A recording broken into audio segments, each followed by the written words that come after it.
Hi friends, माझं नाव चैतन्य पत्के आहे आणि welcome back to my YouTube channel. आपण या व्हिडिओमध्ये अनालिसिस करूया 74वा आणि शेवटचा गेम या आय पी एल हंगामातल्या I P L Tata I P L 2024 जो M A Chidambaram stadium Chepauk Chennai इथे खेळवण्यात गेलेला सनरायझर्स हैदराबाद आणि कोलकाता नाईट रायडर्स विरुद्ध. आणि एकदम वन साइडेड गेम होता जो कोलकाता नाईट रायडर्सनी अक्षरशः धुव्वा उडवून टाकला सनरायझर्स हैदराबादचा. दुसरा कोणता पण शब्द मला ॲक्च्युली सापडत नाही आहे. 113मध्ये सनरायझर्स हैदराबादला गुंडाळून टाकलं त्यांनी आणि के के आरनी फक्त 10.3 ओव्हरमध्ये 2 गडी बाद 114 धावा करून टाकल्या आणि त्यांच्या इतिहासातलं तिसरं I P L title actually त्यांनी जिंकलं आणि 10 वर्षानंतर हे पहिलं टायटल आहे. सो फर्स्ट ऑफ ऑल जी कोलकाता नाईट रायडर्सचे मिलियन्स ऑफ फॅन्स आहे, लाखो करोडो फॅन्स जगभरात, त्यांना कॉंग्रॅच्युलेशन्स. चंद्रकांत पंडित जे हेड कोच आहे, मेंटोर गौतम गंभीर ज्याचा खूप मोठा वाटा होता आणि कॅप्टन श्रेयस अय्यर पण ज्यांनी खूप एक्सेप्शनल कॅप्टन्सी स्किल्स दाखवली आणि कोलकाता नाईट रायडर्सनी तिसऱ्या जेतेपदाला गवसणी घातली त्यांची. टॉस तर सनरायझर्स हैदराबादनी जिंकला आणि बॅटिंगचा निर्णय घेतला. माझ्या मते ॲक्च्युली हा निर्णय चुकला, पण एक वेळ चांगला पण निर्णय असू शकतो. कारण जसं की तुम्हाला माहिती आहे की जरी दोनदा सनरायझर्स हैदराबादनी चेज केला आहे टोटल, सनरायझर्स हैदराबाद कायम पहिले बॅटिंग करताना प्रिफर करता आणि खूप मोठा टोटल बोर्डवर करायचा आणि त्यांच्या बॉलर्सला कम्फर्टेबल टार्गेट द्यायचं, डिफेंड करायला, हीच त्यांची स्ट्रॅटेजी आहे. सो ते त्यांच्या स्ट्रेंथवर खेळले. बट आय थिंक सो त्यांनी समजा थोडासा धाडसी निर्णय करून बॉलिंगचा निर्णय घेतला असता तर आय डोंट थिंक सो की ज्या फॉर्ममध्ये कोलकाता नाईट रायडर्स होती तरी पण काय मॅचच्या परिणामावर फरक पडला असता, पण अजून अटीतटीचा मुकाबला तर नक्कीच झाला असता. सो एनिवेज मिचेल स्टार्कनी 5व्या चेंडूला पहिल्या ओव्हरच्या एक मस्त त्रिफळा उडवला अभिषेक शर्माचा ऑफ स्टंपचा. तो बॉल ॲक्च्युली मिडल स्टंपवर पिच झाला आणि top of the off stump होता आणि तिथपासूनच सनरायझर्स हैदराबादची दैना सुरू झाली. ट्रॅव्हिस हेडचा भोपळा पण फोडू शकला नाही. फक्त पहिल्या चेंडूवर अरोरानी त्याची विकेट घेतली. मस्त आउटस्विंगर होता. रेहमानुल्ला गुरबाजनी सोप्पा कॅच घेतला. राहुल त्रिपाठीने तो एकदम बकवास शॉट खेळला. त्यावेळेला तर शॉट खेळायची गरजच नव्हती. मान्य आहे की राहुल त्रिपाठीला पास्टमध्ये तो शॉट खेळून सक्सेस पुष्कळरित्या मिळाला आहे, पण जी कंडिशन होती 2 विकेट्स निघून गेल्या होत्या. राहुल त्रिपाठी एक सिनियर बॅट्समन आहे, त्याने तो शॉट बिलकुल खेळायला पाहिजे नव्हता. 9 रन 13 चेंडूंमध्ये 1 चौकार. स्टार्कने त्याची विकेट घेतली. रमणदीप सिंगने एक सोपा झेल घेतला. एडन मार्क्रमनी पण खूप निराश केलं through out the I P L. या मॅचमध्ये पण त्याला काही जास्त सूर गवसला नाही. 22 रन 23 चेंडूंमध्ये फक्त 3 चौकार आणि जो शॉट खेळला त्यावेळेला त्या शॉटची काहीच गरज नव्हती. रसेलने त्याची विकेट घेतली. स्टार्कने लॉंग ऑनला सोपा झेल घेतला. नितीश कुमार रेड्डीने 13 धावा केल्या 10 चेंडूंमध्ये, 1 चौकार 1 षटकार. हर्षित राणाने त्याची विकेट घेतली परत. तो शॉट खेळायची काहीच गरज नव्हती. आउटसाईड एज गुरबाजनी कॅच घेतला. हेनरिक क्लासनचा विकेट माझ्यामध्ये टर्निंग पॉईंट होता या मॅचचा. 16 धावा केल्या त्यांनी 17 चेंडूंमध्ये, 1च चौकार होता. बट हर्षित राणाला तो डीप मिड विकेटच्या वर स्लॉग स्वीप मारायला गेला आणि तो क्लीन बोल्ड होऊन गेला आउटसाईड एज लागून.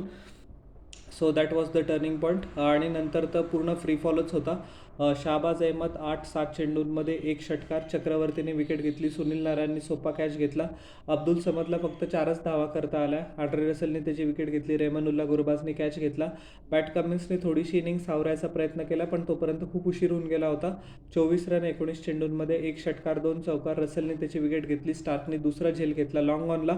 जयदेव उनडकट 4 11 चेंडूंमध्ये. परत एकदा एकदम सोसो इनिंग. सुनील नारायणने त्याचा LBW काढला आणि भुवनेश्वर कुमार शून्यावर नाबाद होता 1 चेंडूंमध्ये. मिचेल स्टार्कने 3 ओव्हरमध्ये फक्त 14 धावा दिल्या आणि 2 विकेट्स घेतल्या. या मॅग्निफिजंट परफॉर्मन्ससाठी त्याला प्लेअर ऑफ द मॅच म्हणून पण घोषित करण्यात आलं. आणि मी मिचेल स्टार्कला ॲक्च्युली सॉरी म्हणतो, कारण स्टार्टिंगला ज्या वेळेला मी IPL 2024चे व्हिडिओ बनवायचो, पहिले पुष्कळ मॅच स्टार्कला चांगले नाही गेले. मी म्हटलो 24 करोड द्यायची काय गरज आहे, पण मिचेल स्टार्कनी मला आणि काउंटलेस अदर क्रिटिक्सला रॉंग प्रूव्ह केलं.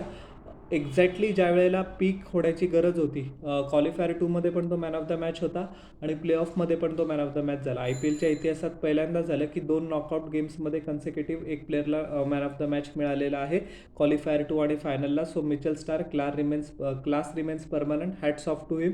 वैभव अरोराने 3 ओव्हरमध्ये 24 रन देऊन 1 विकेट घेतली.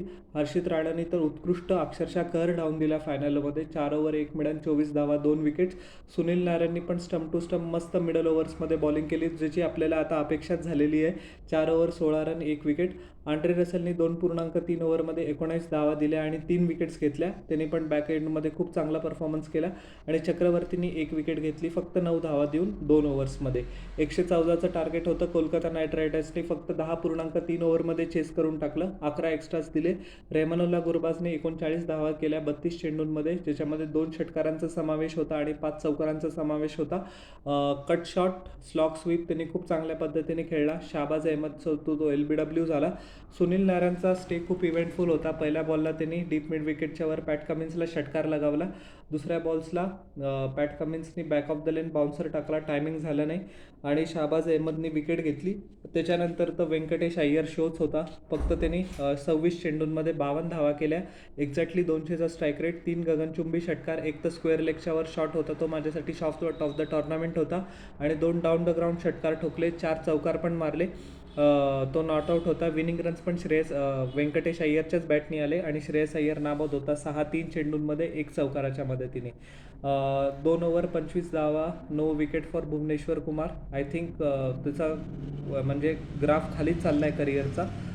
पॅट कमिन्स 2 ओव्हर 18 रन 1 विकेट. नटराजनला पण 2 ओव्हर मध्ये 29 धावा पडल्या, चांगली परफॉर्मन्स त्याचा नाही झाला. 2.3 over 22 run 1 wicket Shahbaz Ahmed. उनडकटनी 1 ओव्हर टाकली, त्याच्यामध्ये 9 धावा दिल्या आणि मार्क्रमनी 1 ओव्हर टाकली, त्याच्यामध्ये 5 धावा केल्या.